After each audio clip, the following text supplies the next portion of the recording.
Assalamualaikum warahmatullahi wabarakatuh. Salam sejahtera bagi kita semua. Bismillahirrahmanirrahim.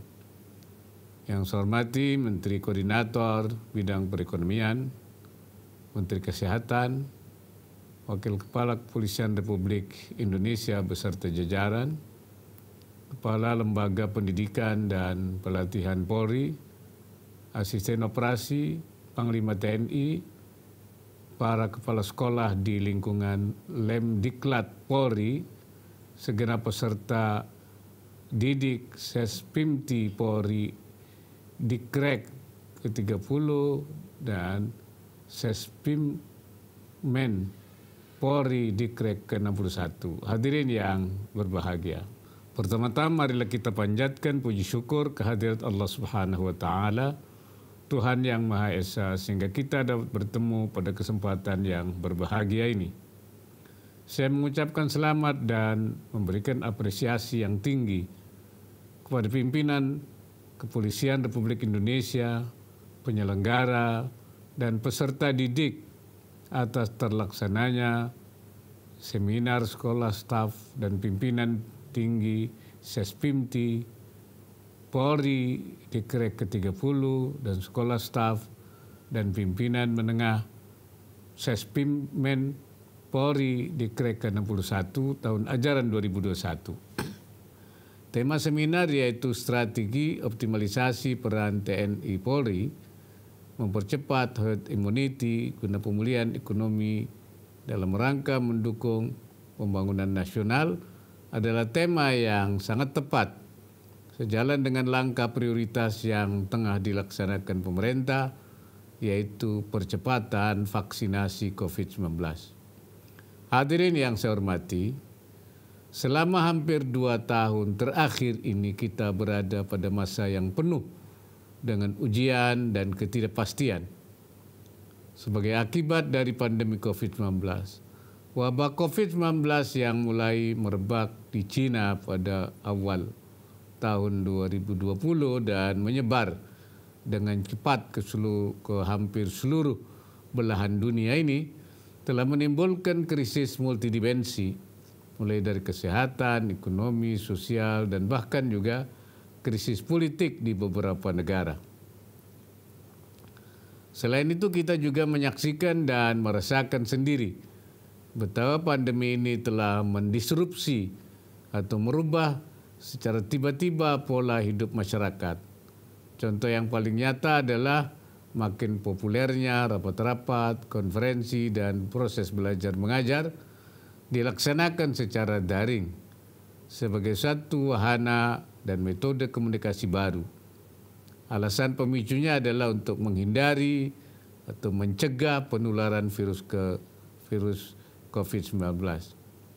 Namun kita tidak boleh lupa bahwa perubahan ini juga telah mendisrupsi kegiatan penghidupan sebagian masyarakat yang sebelum masa pandemi bergantung pada penyelenggaraan rapat dan konferensi seperti persewaan gedung, layanan catering, penginapan, hotel, dan jasa transportasi.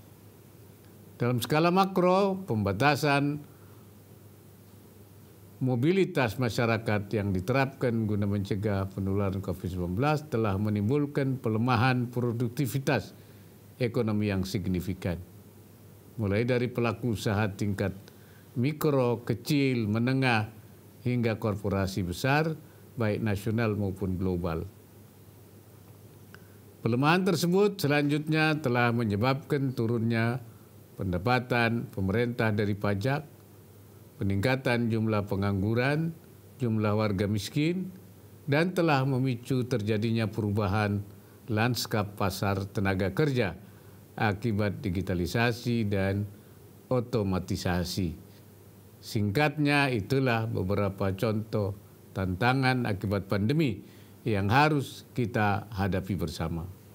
Hadirin dan peserta didik yang saya hormati, berbagai langkah extraordinary telah diambil pemerintah guna menanggulangi pandemi COVID-19, diawali dengan penerbitan Perpu untuk memayungi berbagai kebijakan terkait pengelolaan APBN, serta refocusing dan realokasi anggaran dalam rangka upaya pemulihan kesehatan, perlindungan sosial, menjaga daya beli masyarakat, dan pemulihan ekonomi nasional. Penanggulangan masalah kesehatan secara garis besar dapat dibagi ke dalam dua bagian, yaitu hulu dan hilir.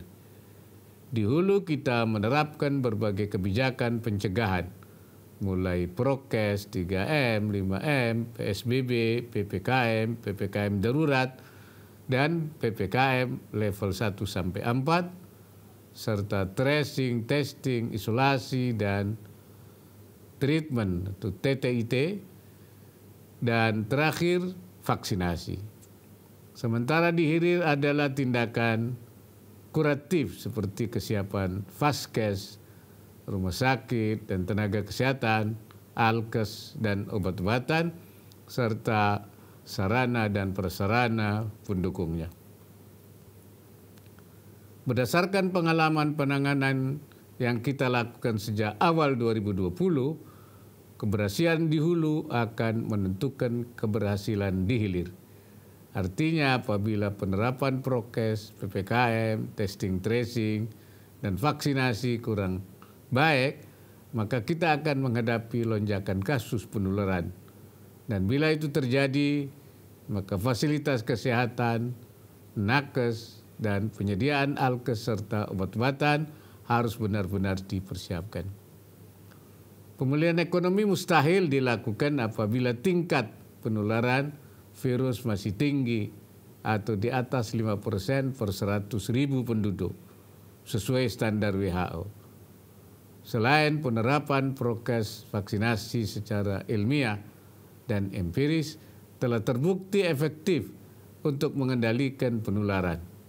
Selanjutnya dibutuhkan tingkat cakupan vaksinasi minimal sehingga tercapai suatu herd immunity atau kekebalan kelompok agar masyarakat dapat beraktivitas kembali dengan risiko tertular virus COVID-19 yang lebih kecil. Seperti kita ketahui bersama, bagi Indonesia cakupan vaksinasi untuk mencapai herd immunity tersebut adalah 208,5 juta jiwa, suatu angka yang tidak kecil. Untuk itu dibutuhkan upaya extraordinary dan masif guna merealisasikan pencapaian target vaksinasi tersebut, yaitu selama 1 tahun. Dalam rangka upaya itulah maka Bapak Presiden menginstruksikan kepada Panglima TNI dan Kapolri untuk memobilisasikan kekuatan bersama-sama jajaran Kementerian Kesehatan dan pemerintah daerah untuk melaksanakan percepatan vaksinasi nasional. Hadirin yang berbahagia, sampai dengan tanggal 3 Oktober 2021 secara nasional, vaksinasi dosis pertama mencapai 45,03% dan untuk dosis kedua 25,29%. Artinya masih diperlukan kerja keras untuk mencapai herd immunity 70%. Cakupan vaksinasi pertama dan kedua. Menurut catatan Kementerian Kesehatan, rata-rata vaksinasi harian per minggu telah mencapai 1,4 juta dosis per hari. Dengan kecepatan vaksinasi tersebut diperkirakan masih dibutuhkan 7 bulan dari sekarang atau sekitar pertengahan tahun 2022 untuk mencapai cakupan 70%. Bila kita menginginkan proses vaksinasi selesai pada akhir tahun 2021 ini juga, maka kecepatan vaksinasi perlu ditingkatkan menjadi 2,5 juta vaksinasi per hari. Untuk itu pemerintah mengharapkan TNI dan Polri agar terus membantu peningkatan percepatan vaksinasi di daerah yang masih rendah capaian vaksinasinya, termasuk di daerah aglomerasi. Kita juga mencatat bahwa masih banyak daerah yang tertinggal dalam capaian vaksinasi, Saya juga minta agar TNI dan Polri memperkuat sinergi dengan pemerintah daerah guna meningkatkan kecepatan vaksinasi. Langkah ini juga akan disertai insentif berupa penurunan level PPKM di wilayah yang dapat memenuhi target vaksinasi yang telah ditetapkan. Prioritas sasaran vaksinasi juga perlu diberikan kepada kelompok lansia yang per 3 Oktober 2021 baru mencapai 6,6 juta orang untuk dosis pertama dan dosis yang lengkap baru 4,4 juta orang. Dari jumlah sasaran lansia seluruhnya sebanyak 21,5 juta orang. Di samping itu untuk mendukung dibukanya kembali pendidikan tatap muka PTM, kita juga harus memprioritaskan vaksinasi bagi pendidik dan tenaga pendidik yang ditargetkan sebanyak 5,06 juta orang. Murdata sampai dengan tanggal 3 Oktober baru 2,55 juta yang tercatat telah mendapatkan vaksinasi dosis yang ke-1, sedang yang telah mendapatkan dosis yang kedua adalah 2,1 juta orang. Cakupan vaksin bagi tenaga pendidik, orang tua, lansia, serta siswa yang memenuhi syarat perlu ditingkatkan untuk menghindarkan terjadinya klaster baru di sekolah. Saya minta perhatian agar para guru, murid, dan orang tua pelajar harus sudah dipastikan mendapatkan vaksin untuk menjamin keamanan proses pembelajaran tatap muka. Hadirin yang saya hormati, pada kesempatan yang baik ini saya menyampaikan penghargaan yang tulus dan tinggi kepada puluhan ribu prajurit dan anggota TNI Polri atas dharma baktinya dalam program vaksin nasional yang telah berperan secara signifikan meningkatkan cakupan vaksin. Saya juga mengapresiasi pengabdian dan kerja keras para Babinsa dan Babin Kamtibmas yang telah dilatih menjadi tracer. Strategi ini diharapkan mampu meningkatkan tracing atau pelacakan penularan virus COVID-19 di masyarakat. Mengakhiri sambutan ini, saya ucapkan selamat mengikuti seminar.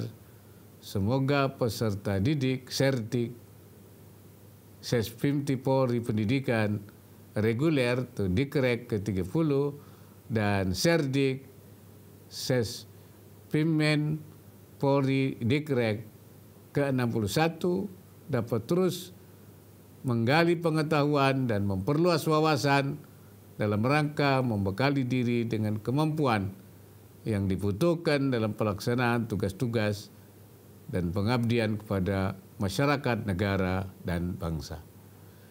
Sekian dan terima kasih. Wassalamualaikum warahmatullahi wabarakatuh.